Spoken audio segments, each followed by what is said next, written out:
Hello and a very warm welcome to No One Gets Out of Here Alive. My name is Holly Leon Hawke and I will be taking you on a gentle, sometimes humorous and sometimes challenging meander through the myths, beliefs and ideas around all things end of and after life. In this series of podcasts, I will be chatting with a whole range of guests, from sound artists, willow weavers, through to end-of-life doulas, and people who have had near-death experiences to help give you a more holistic, rounded view. It just may be a few new possibilities of how the inevitable can be approached, because remember, no one, not even you, gets out of here alive. So, hello and welcome. I have back with me the wonderful Rosie Inman, cook, manager of both the Natural Death Centre charity and the Association of Natural Burials. Rosie is an absolute font of all knowledge, and we couldn't unpick her brains in just one episode.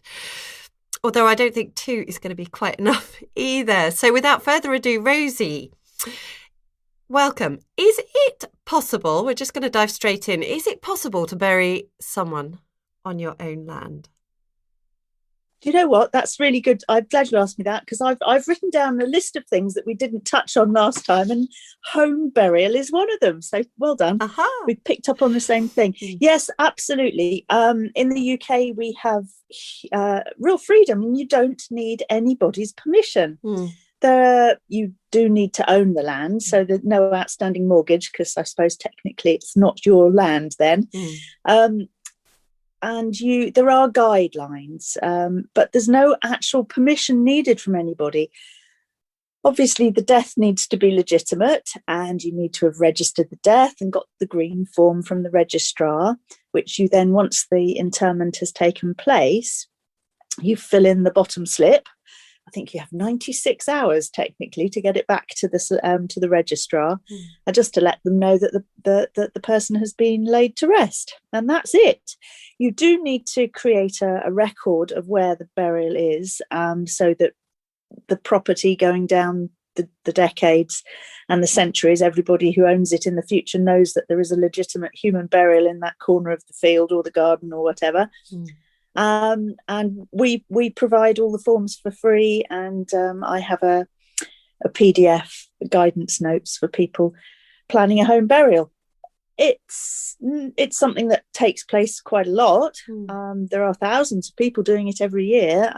I get, it goes in spates, but I get sometimes several calls a week, and I'm sending out information to families. I think I totted up last year. I sent out stuff to at least 500.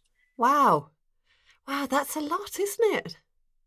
Yeah, well, the landed gentry have been doing it for generations. They've got their own little private cemeteries.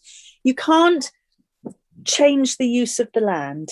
So if it's a garden, it must stay a garden. If it's a woodland, it must stay a woodland. If you start fencing it off, and if you create a cemetery, that's a change of use and would require planning permission. And is it any more than two or three burials then it constitutes as a cemetery?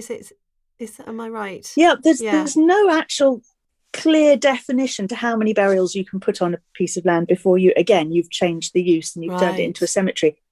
I'd like to think that in most cases you could get away with a couple of burials per generation. And as long as you're not erecting mausoleums or tombstones or anything, and you're just planting trees is the simplest thing to do. And then, it's not going to annoy anybody or disturb anybody. And it's not necessarily the best idea. If a property changes hands out of the family, the new owners might not allow access if people want to come and put a bunch of flowers down on Mother's Day or something. And also there is technically, especially as it's not consecrated land, there is technically no reason why the new owners cannot apply to the Ministry of Justice for an exhumation license and actually get the body removed. So, I have had calls from people who live in inner cities in back-to-back terraces, and they want to bury somebody in the yard. Wow. And I've really tried to tell them that maybe that's really not the best idea, but I know at least one has gone ahead. Really?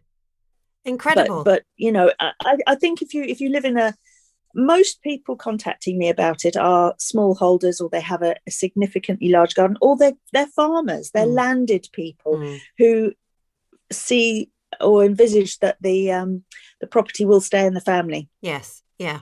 I've helped one family with a home burial so far in all the years I've been doing it. So I don't come across it often, but beautiful and lovely, because the lady whose mum it was, she can look out of her kitchen window and see this beautiful area and feel close to her mum still. So it's beautiful. But yes, lots of land. She did have quite a large area of land.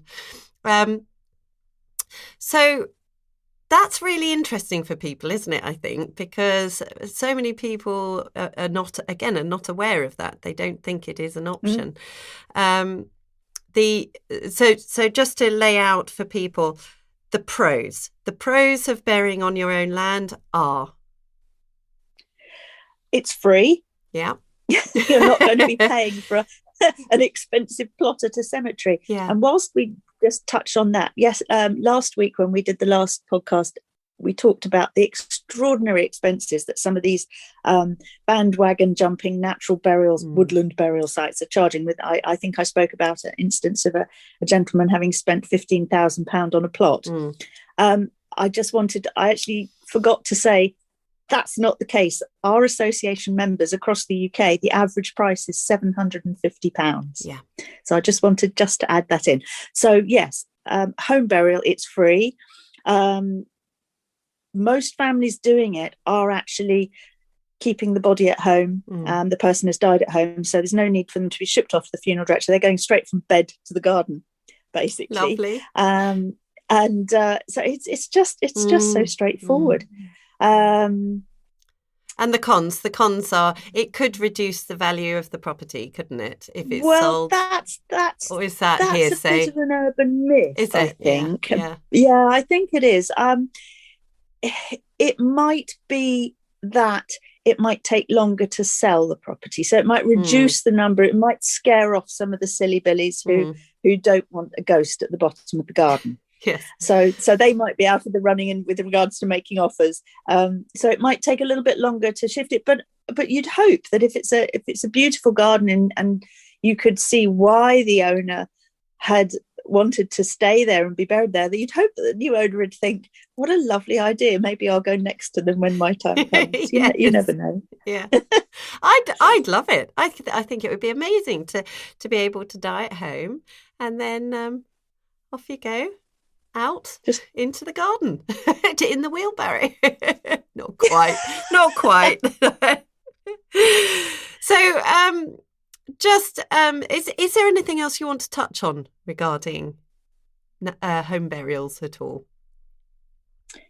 No, apart from the usual stuff that, like, the the professionals who don't know what they're talking about. So families get sent, there's a loop that people get sent into by some inappropriate, inaccurate wording on the environmental agency's website, saying that people wanting to do a home burial have to get a form something from the council. Yes, but it's a case that the Environment Agency don't know what they're talking about, and what they're referring to is the burial order from the registrar, but they make it sound like you've got to go to the council's environmental health department and get clearance to bury it on the. And so families are going round and round, phoning up the council. The council don't know what the hell they're talking about because this thing doesn't exist. Right. But what I think the Environment Agency mean is that you have to register the death. Yes. Which is obviously the registry office service is something that's operated by the local authorities. Now, with when applying for a natural burial site, there are certain restrictions in how far away from sort of watercourses and things like that. Would that still apply with a home burial? Yeah, as a general guideline, the Environment Agency it's just common sense stuff, Mm. Don't bury in a bog, don't bury next to somebody's well or spring where they're taking their drinking water, don't go near any right near to any running rivers or anything where the products of decay might add nutrients into the water and cause algal blooms and deoxygenation of the water or pollution of drinking water. So it's just common sense stuff. So away from anywhere. But the Environment Agency don't want people to actually contact them. They don't have a department specifically able to help families. They just want to know that people have read and are aware of the general guidance. But for 1 or 2 burials, they're really not bothered. With commercial cemetery applications, you've got potentially tons of decomposing bodies concentrated in one area, and that could obviously have a huge effect upon groundwater and things. So that's where the Environment Agency gets involved with commercial applications. Right. And with families who do choose to do this, do they? I know, but I'm just asking. Do they have to have a professional gravedigger, or can they do it themselves? Oh, good question. No, I'd say do it yourself. Yeah. And I think it can, if you're physically able and have somebody in the family who's physically able. It's not a difficult task, really. We have a hard work. PDF on how to. It is hard work. I've dug graves. Yeah. I have done. It might have taken me a couple of days, but I did it. I wanted to be able to appreciate what people had to do. Yeah. We have a free a PDF on how to dig a grave, which has got all sorts of tips that people can have, which is available, like all our information, for free. We don't have to dig as deep. I think, did we touch on depths of burials? We did a little bit, but if you want to just clarify again, so requirements. So you don't need to go the sort of legendary 6 foot under. You don't have to do that. That creates an extremely deep hole, which if anybody goes too near the edge and falls in, could cause all sorts of problems. And also, if you dig beyond a certain depth, you have to sort of really follow health and safety advice, which is that you have to shore the grave up, which means that the hole has got to be bigger because you've got to put wooden shoring in to hold the sides up. So a nice hand dug shallow grave, to the guidelines are 2 foot of covering from the lid, but it is just guidelines. Great, wonderful. So are you going to be buried in your garden, Rosie? No, I'll go up to. I have thought about it because where we're living now, we're right on top of the downs, and I have magnificent views. But we're also in a source protection zone 1, so I don't know that the local water board would be too happy about me being buried on the land. So, but no, I've got a lovely family burial plot at South Downs Natural Burial Site. So, lovely. I'll probably land up there. So, moving on. You've mentioned to me that you would like to talk about COVID and the cost of recording funerals. The cost of what? Sorry, didn't get that. Recording funerals. Oh, yeah. Oh, gosh, yes. Yeah. I've had a call from a gentleman who, elderly, couldn't attend his brother's funeral, and the crematorium in London had told him that they wanted 50 quid for a recording of the transmitted funeral ceremony. And I was just thinking how cruel and how callous, if they're multiplying that by the millions of people who've not been able to attend funerals and who would like a recording and who haven't got the facility to record it themselves. It just seemed a bit mean, and they should be doing it at cost, you would have thought. Bit mean. I like that. Bit mean. Bit mean. Bit greedy. Yeah. Exactly. Given the circumstances, that people don't have the option of going, most people. It is still restricted to 30. And there's no, if a funeral's being held in a crematorium, there's no way around that. Your hands are tied, aren't they? You're beholden to whatever they want to charge. Yeah, have you come across this at other crematoria Yes, that they're charging this yes, huge amount? yes. Wow. And again, this is why one very small reason why I always try to advise families to separate the ceremony from the cremation. So we're going to talk about direct cremations a bit later, but the way I use them, it's so with the family can have the funeral service with the coffin present anywhere. And this is something people don't know, and we touched on it last week, but to really get into people's heads, to try to come away from the very old-fashioned thinking that you have to have the ceremony in either a church or a crematorium. Churches, if you're religious, great, and they're the from what I've seen, they're the better option. Time is definitely not an issue, and it's great. Crematoriums, as you know, it is like a sausage factory. It's so even people who get an extra slot to try and extend the service and give them more time, you're still just it denies so many opportunities for the family to be able to come together, for conversation to flow naturally, but also it's people have this sense of, which I'm really passionate about, helping people feel more empowered to be more involved with the whole process. Because in a crematorium, especially with many traditional funeral directors, there's this sense that they have no control, that it's like being back at school, that they have to go where they're told.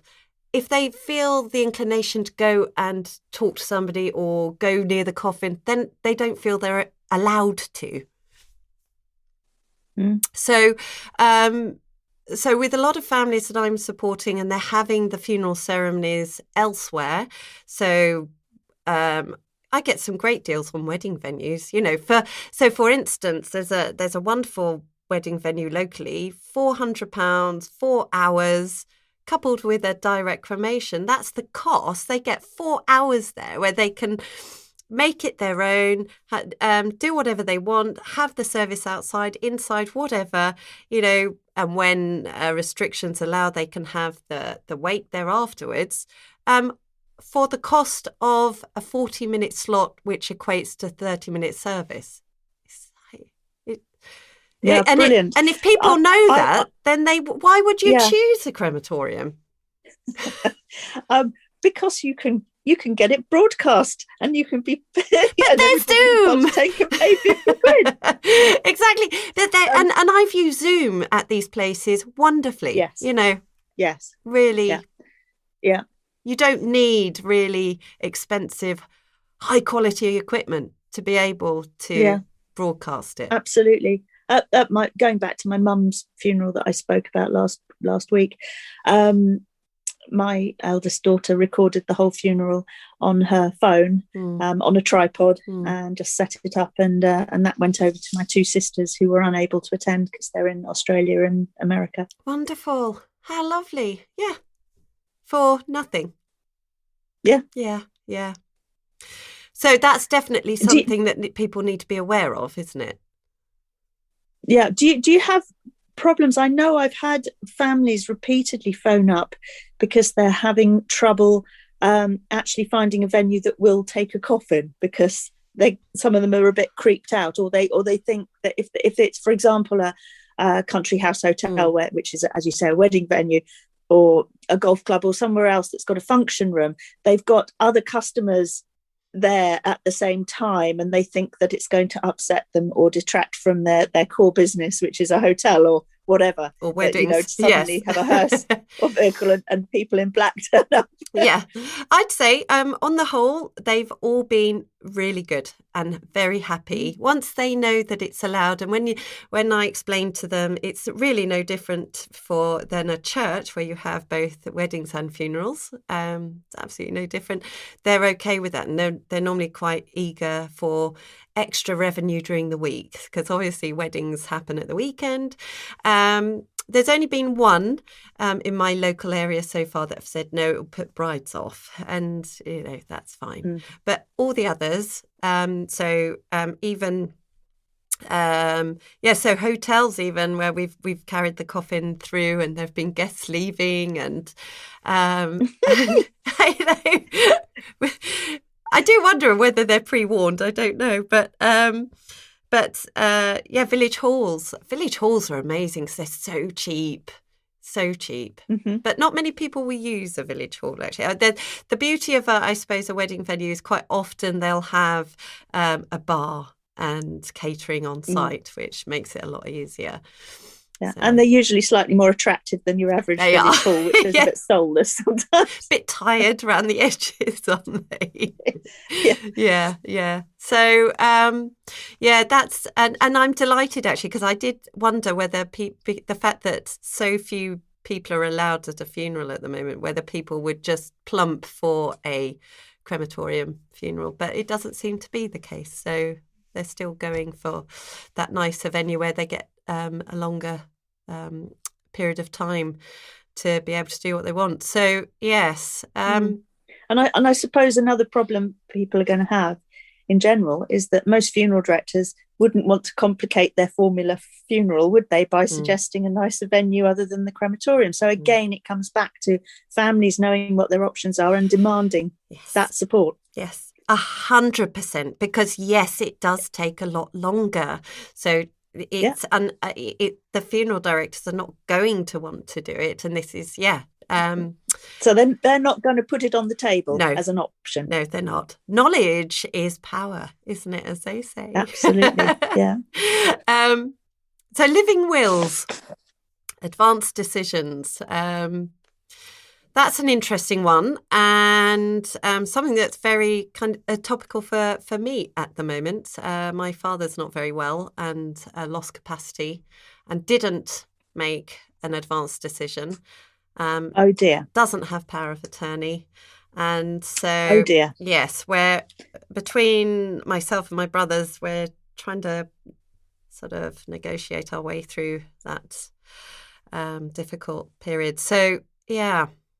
Fire away, Rosie. I'm sorry to hear that. My mum was very organised. Not only had she made an extremely thorough will, she had, before she lost capacity, she had her solicitor draw up all the powers of attorney, both health and welfare and finance.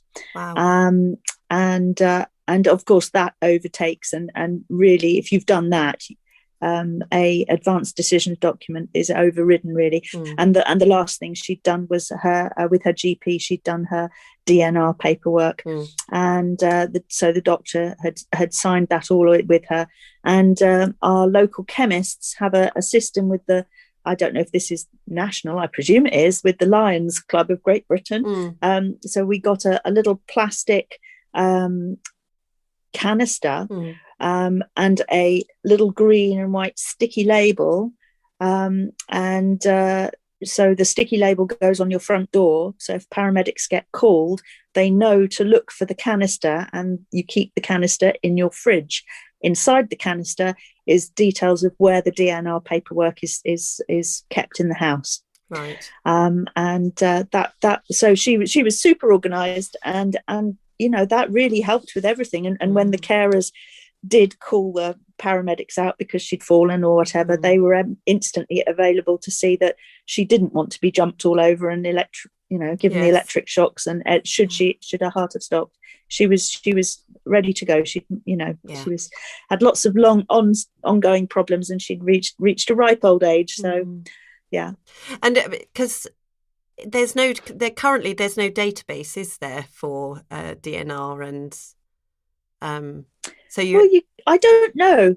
I keep hearing about all these NHS supercomputers that are costing us all billions of pounds. But you do wonder how joined up the thinking is in an emergency situation with paramedics. You know, whether that would link through instantly. I'm told that I think it should be, but having this DNR paperwork and this alert system at home, and presumably in your wallet, in your purse as well. Yeah. She'd have a little things in there as well. And you can get these medical bracelets and necklaces as well, can't you, That, if you want? Yeah. yes, Yeah. yes, Yeah. yeah. Because something that I come up against when I'm talking to people about this is people will say to me, have you got an end of life plan? And they'll say, yeah, I've got a DNR. And a DNR is just not enough, is it? No, I mean, in this situation, the enduring powers of attorney, which I'm sorry to hear your dad didn't get organised in time, gives executors or nominated people the authority to pay their bills on their behalf, access their bank account. So there's the finance side, and also then make decisions over their care and their welfare and their medical treatment. Mm-hmm.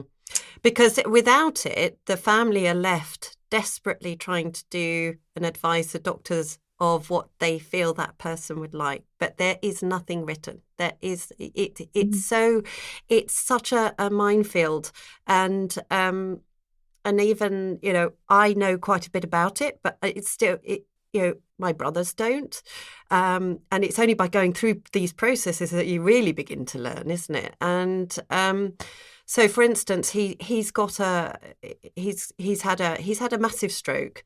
He's lost capacity. He's got so many other illnesses going on, and he's got a temperature at the moment. So at the moment, we've had a chat with the care home. He doesn't go to hospital for to be put on a ventilator because his quality of life, it doesn't matter. But the question has been asked, does he go to hospital for intravenous antibiotics? Well, as I've said to my brothers, he could so easily die. He's so frail. He's so, as you say with your mum, he's got so many other issues going on. He could go in, have the antibiotics, but he could die in hospital. We wouldn't be able to go and see him. But then again, he might not, and this is the trouble, isn't it? We don't know. And I suppose it comes down to quality of life for that person. But without that person having stated clearly what they feel their quality of life is, it's difficult for the family to make that decision, isn't it? Yeah, and that's with the advanced decision documents, what used to be called a living will. That's where you clearly state as an individual how you feel about intravenous medication, food in tubes, and you make a judgment over what you think is dignified and what isn't, and what you want and what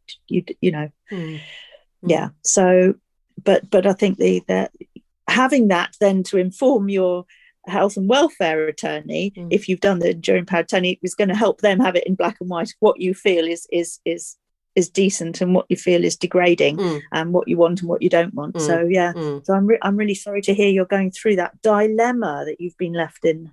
Yes. So many people are. And I've seen it with families with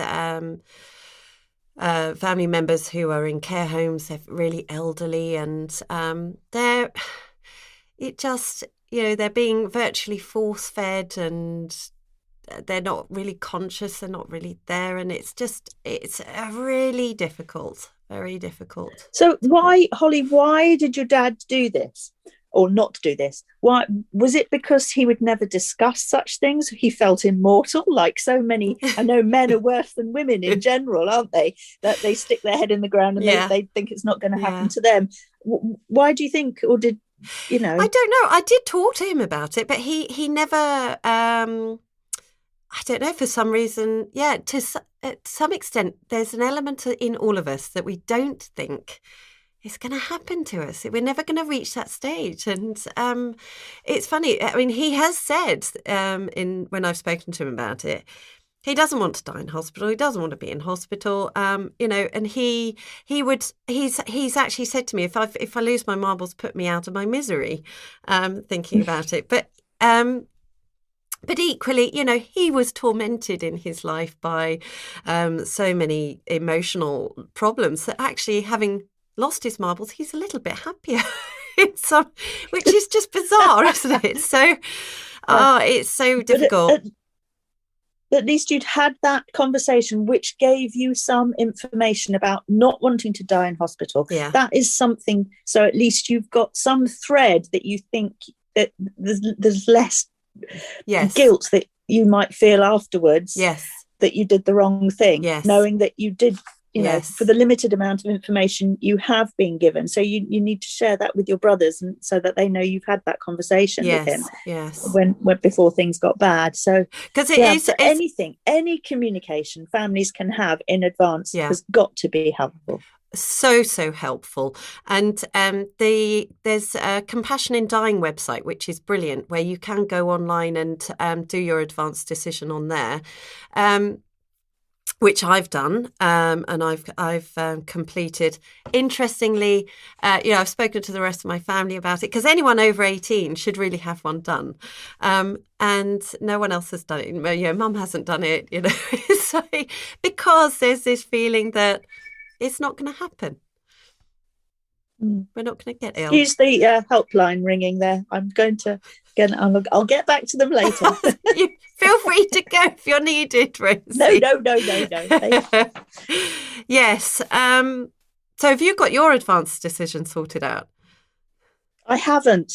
I have a will, and I have had clear conversations with my family, so they know. But you're right, everybody over the age of 18 should, because you never know what is around the corner, do you? No, you don't.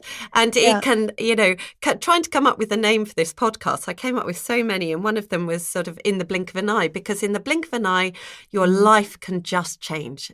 You have absolutely no knowledge of what's coming around that corner. There is and it is so difficult, because you're trying to, with an advanced decision, you're trying to second guess how you're going to feel in that position.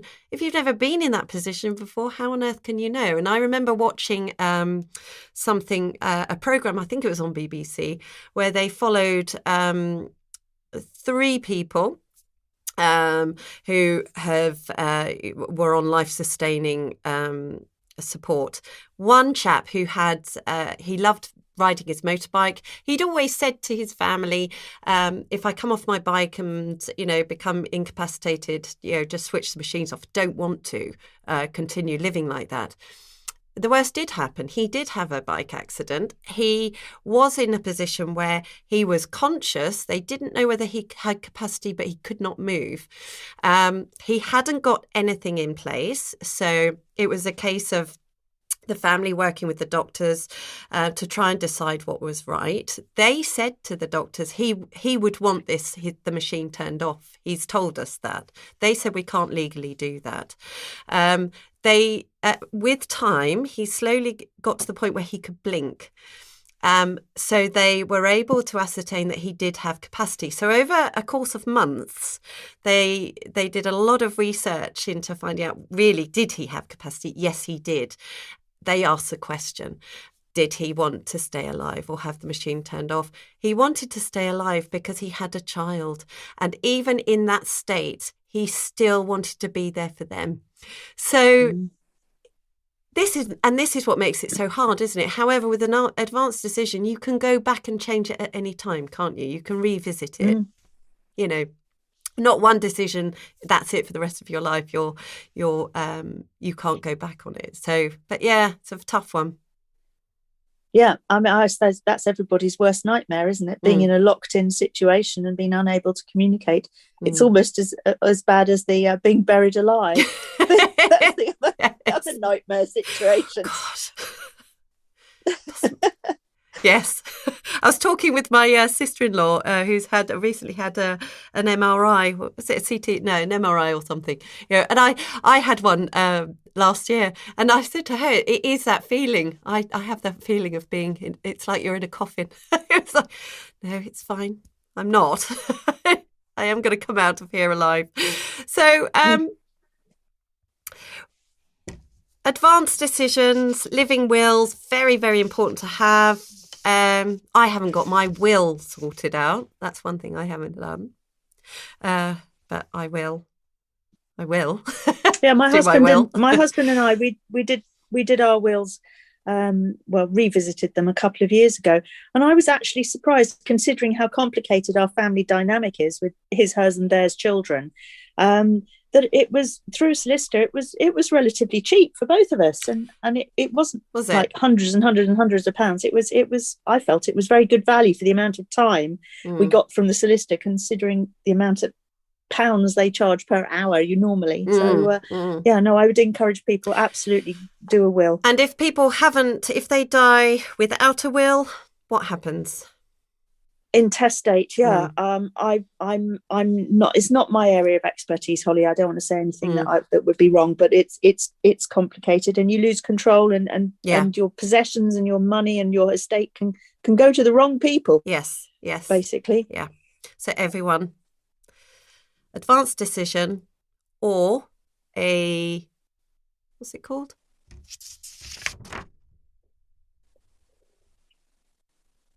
Power of attorney. Yeah, lasting power of attorney. So the three things are, I think, are important. Well, there's four if you include the advanced decisions. Is the DNR status, if you're at that end of life situation, to do with your GP. Your advanced decisions to do from Dying Matters website. That's it. As you say, it's a very good one. Your powers of attorney with your executors and your solicitor, and your will. Those are the things to get sorted out, get ticked off, and then get on with living. Yeah, and clear out all that clutter. Yes. Get rid of all that stuff. I'm going through the heartbreaking situation, clearing my mum's house at the minute, and just going through photos and letters and things that were precious to her. It's horrible, and it reduces me to tears regularly. I hate it. Yes, trying to make those decisions. I was having this conversation with Mum yesterday. The attachment to the material from God, the word's gone out of my head. What's it called? What's the word? I don't know, Holly. You're having one of those senior moments. I haven't had my coffee this morning. That's right. So nostalgic. That's it. From nostalgia. Woohoo! So the attachment to things and clutter from because they're of sentimental value. And my mum's got a bedroom full of my granddad's stuff that she hasn't even gone through. She can't bear letting go, so it will just be there until she dies, and then we'll have to go through it. And it will just, whether it will get passed down through the generations, I don't know. Well, but yeah, I suppose if you didn't have a relationship or visit the house that she did as a child and remember those things in situ with the 2 generations before her, at least you won't have that personal attachment, and it'll be easier. Yeah, absolutely. So direct funerals, direct cremations, direct burials. Talk us through that, Rosie. Well, I have mixed feelings about them. They're absolutely brilliant for many families, and I think that comes from we could have a whole conversation about funeral poverty, which we haven't touched on. And when you know that the standard formula funeral from your standard high street funeral director for a basic cremation is around the £4,000 mark. Without anything fancy and too many add-ons, you're quite easily and for so many basic families, cremation. So that's like sort of 20 minutes, half an hour in the crematorium with a and a basic coffin. Yeah, okay. Yeah. Just a standard formula, average, ubiquitous across the UK. It's just under around £4,000 now. Gosh. And for a lot of families who are just about managing, and where the deceased hasn't left any money or any estate or any funeral planning of any sort, that's quite a big chunk of money to try and find out of the blue if you're only just keeping your head above water, isn't it? And also for families really at the level where they have no access to normal credit facilities. I mean, for me and you, we just in an emergency bung things on a credit card. A lot of people don't have that option. So the arrival of the direct cremation and the direct burial is the answer. I try when people phone up, I try to say, you can only do the best you can in the situation that you have got. This is not your fault.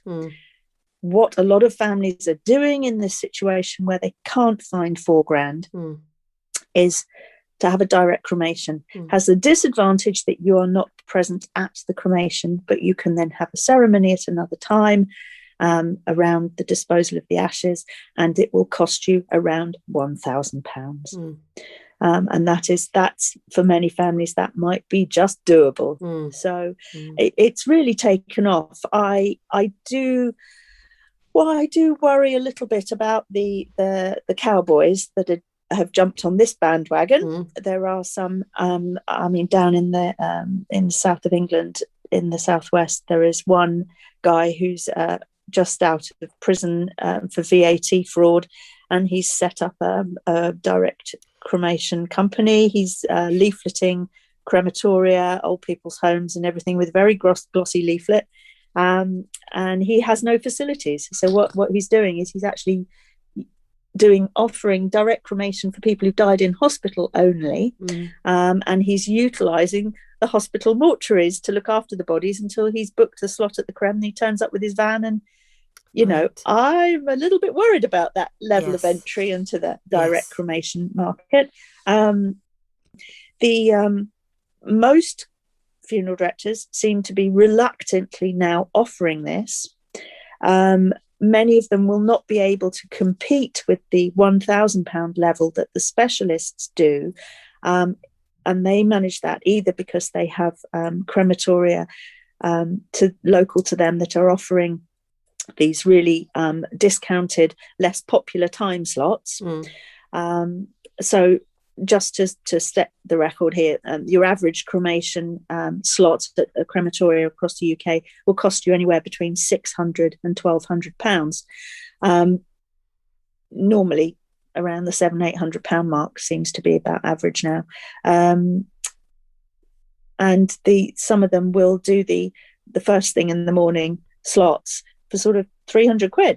So the funeral directors are able to grab these slots and then really reduce what they do with regards to everything with men, vehicles, coffin types and everything, and they can get down to the £1,000 bracket. Either that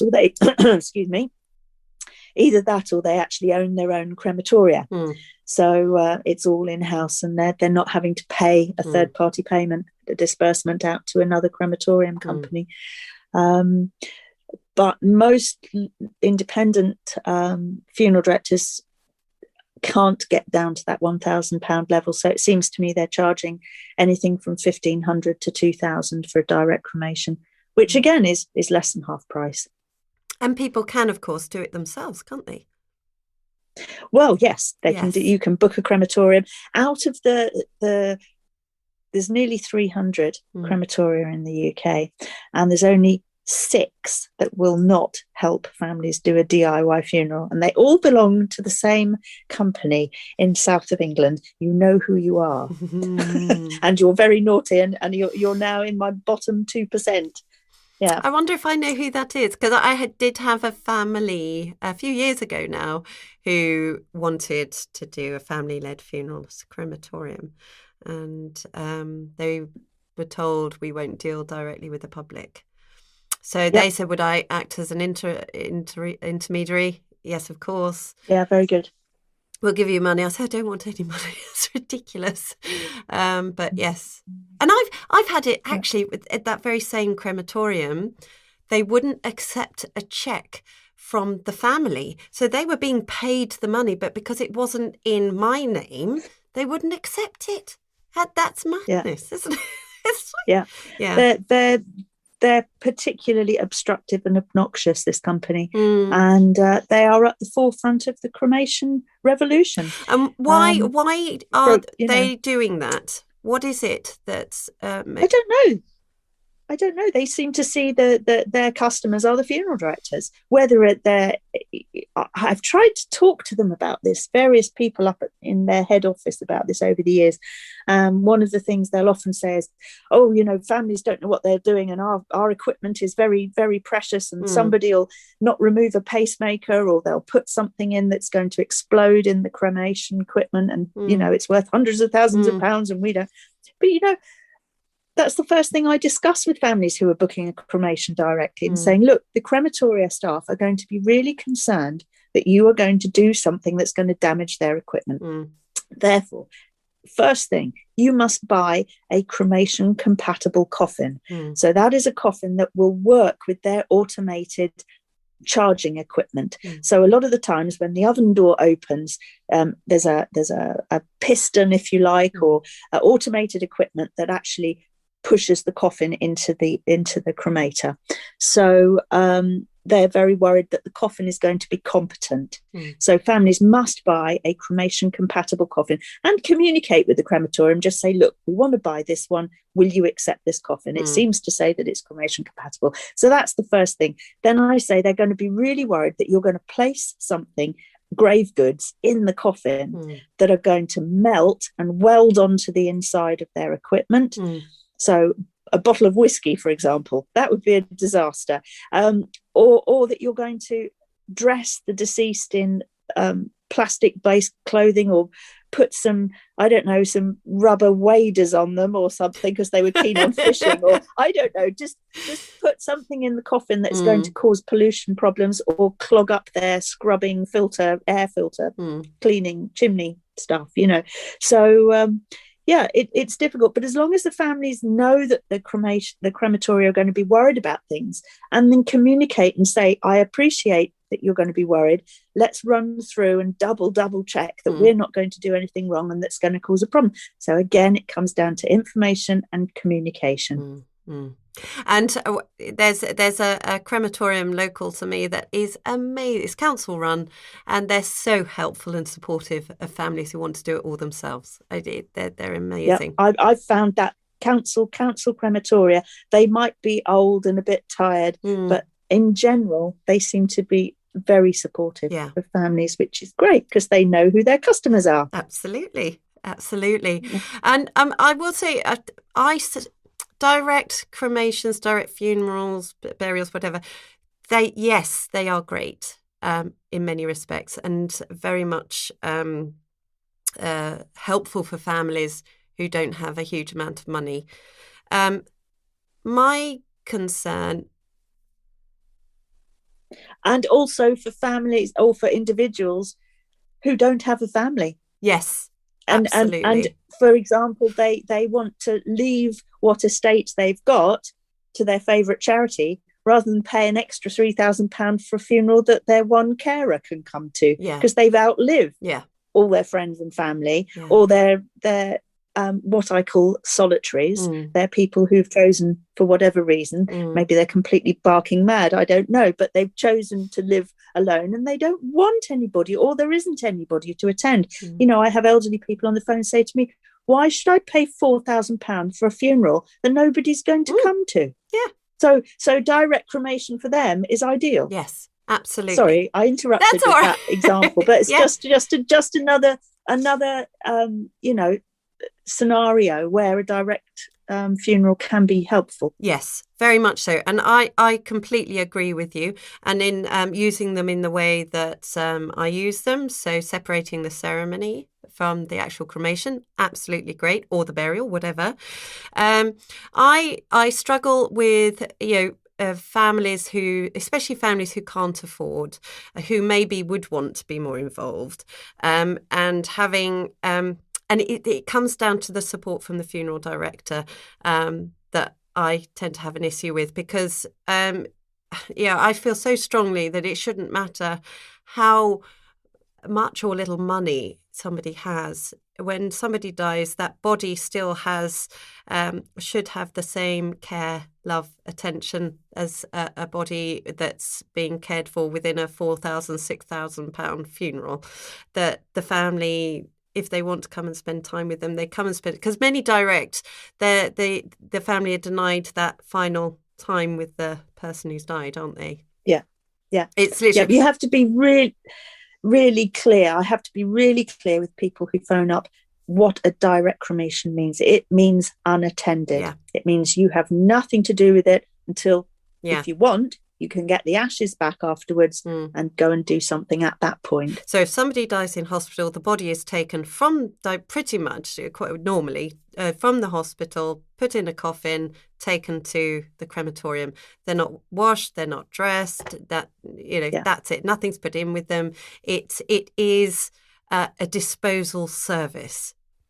Yes. With families that have to have that a choice because of financial difficulties, then for me, I will always give them the option of spending time with them. So I suppose I don't do a true direct cremation because I don't. I would never want to deny anybody that time purely from a financial point of view.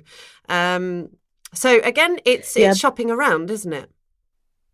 Yeah, there are several funeral directors who do a partial direct. It's a sort of a hybrid, and they'll charge another few £100 for you to be able to go and sit with the body in the chapel of rest before, or something along those lines. So there are mix and match available with some funerals. And you could have the person, if they die at home, look after them at home, and then have them leave from there for a direct cremation, couldn't you? That would be good. Yeah, absolutely. Yeah.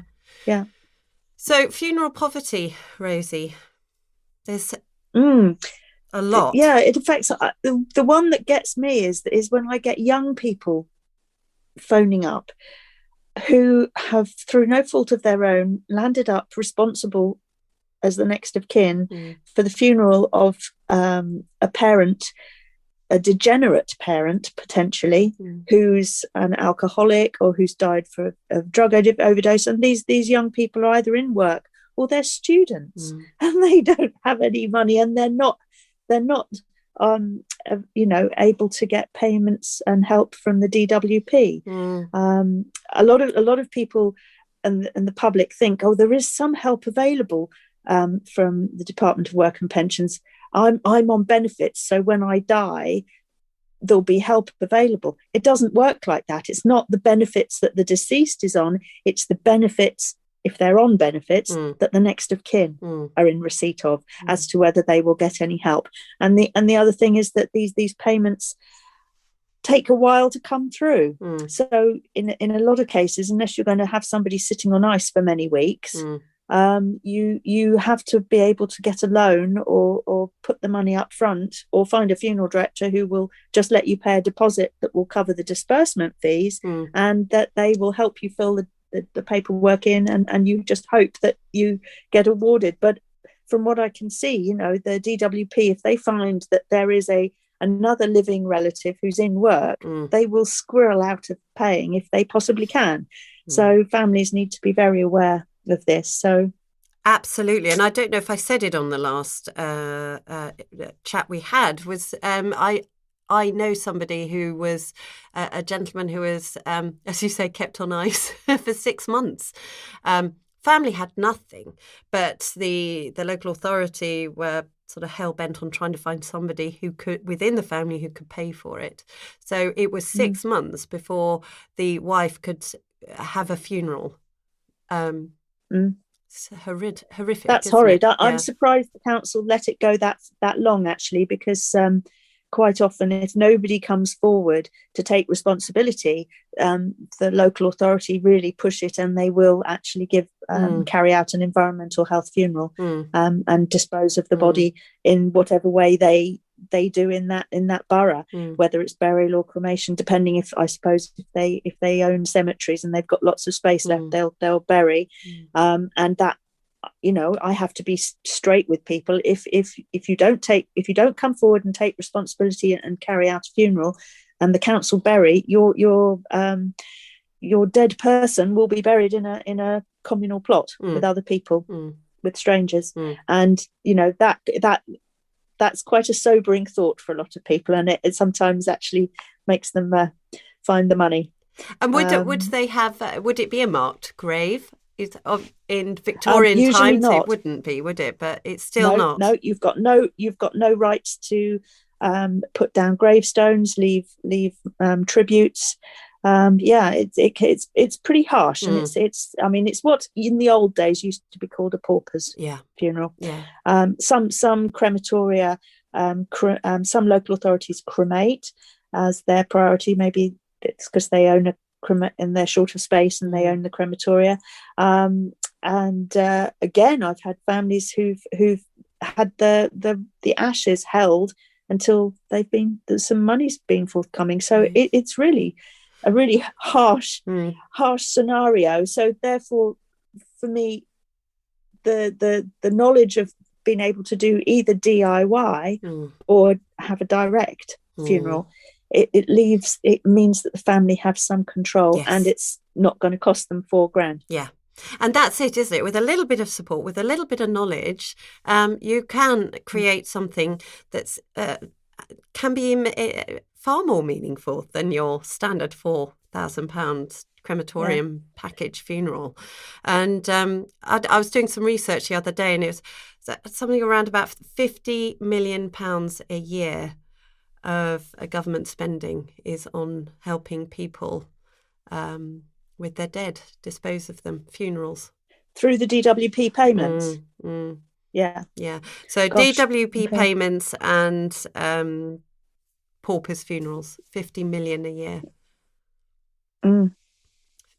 That's a huge amount, isn't it? And so, and what's so upsetting about it is that all these people that are having these payouts or getting this help or whatever, they're not in control of what happens with the person that they love or who's been a relative. Not everybody loves their relatives, but whatever. They it is that time where you are your most vulnerable.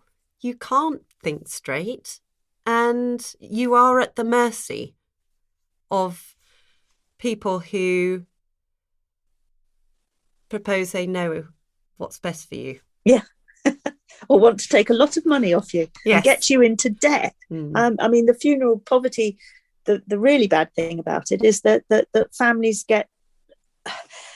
they sit across the other side of the desk from a well-meaning funeral arranger who has their targets to meet, and the family can express, destitution and say, we gave up work 6 months ago to look after mum full time. All the savings are gone. I have no money. And instead of the funeral director saying, well, you could do it yourself, or you could have a direct, or you could, do this, they'll just say, well, these are our packages, our gold. You touched on the bronze, silver and gold, or platinum. Yes. What about a diamond? Okay. I'm very sorry, madam, but this is what funerals cost. Wow.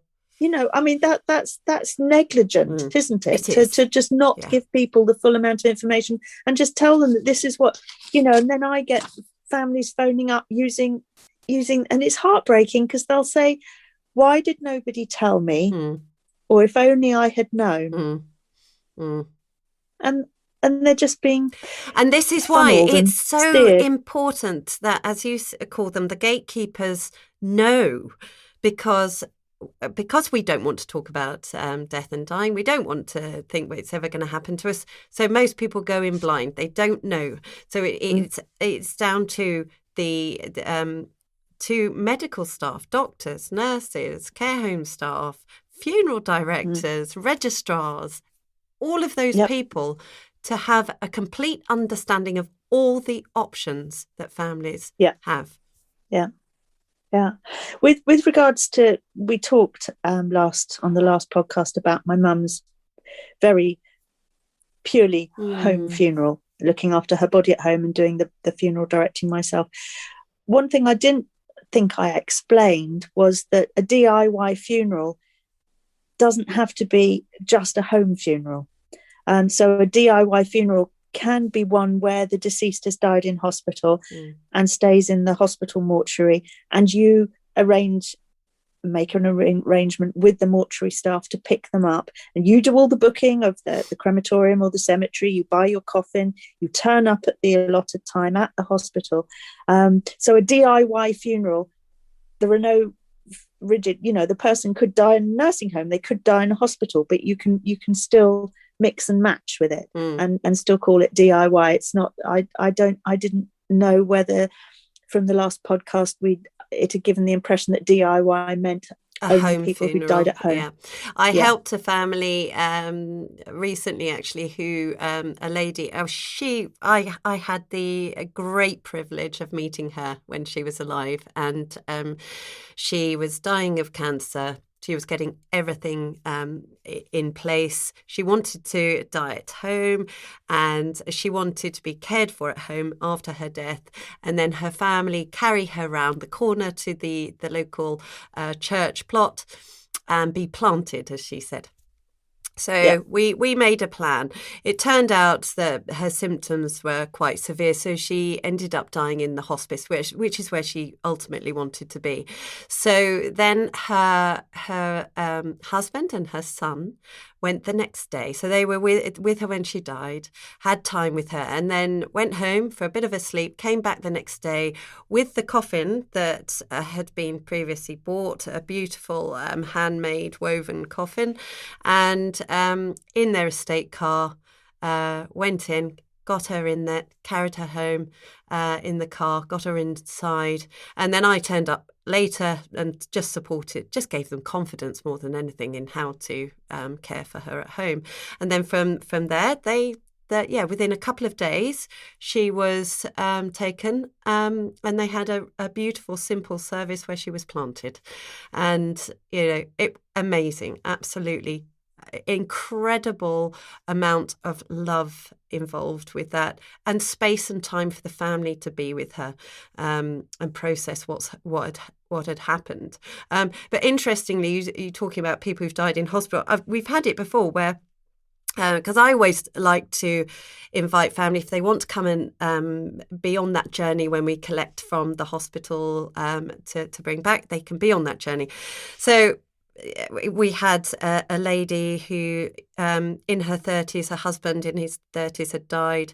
She wanted to come, so we contacted the hospital just to reassure them we'd be there and it's all okay, but she'll be there with us. She wants to help. We turned up, and the mortuary staff refused to let her in. They said, "No, we will not." We said, "Well, but she is allowed," and they said, "No, we will not allow her to come in." So she had to stand outside whilst we went in, got him onto the stretcher, brought him out, and she watched him be taken into the car, and she sat in the back with him. But it comes down to, again, people knowing their rights. So, somebody doing a DIY funeral, they are well within their rights to go and collect. If they're next of kin, they can go in and collect their loved one, their relative. Was that pre-COVID? Pre-COVID. Okay, I've not come across that scenario. I mean, normally when the families make contact with the mortuary staff, and I always recommend they go direct through to the mortuary and create a relationship rather than going through patient affairs or the family liaison office, because they just muddle in the middle generally. Yes. And don't get me off on that one. I've not come across. Normally mortuary staff are really helpful and pleased to help families. They don't want families using them and leaving the body there for weeks and weeks and weeks, because it's unpleasant, so for everybody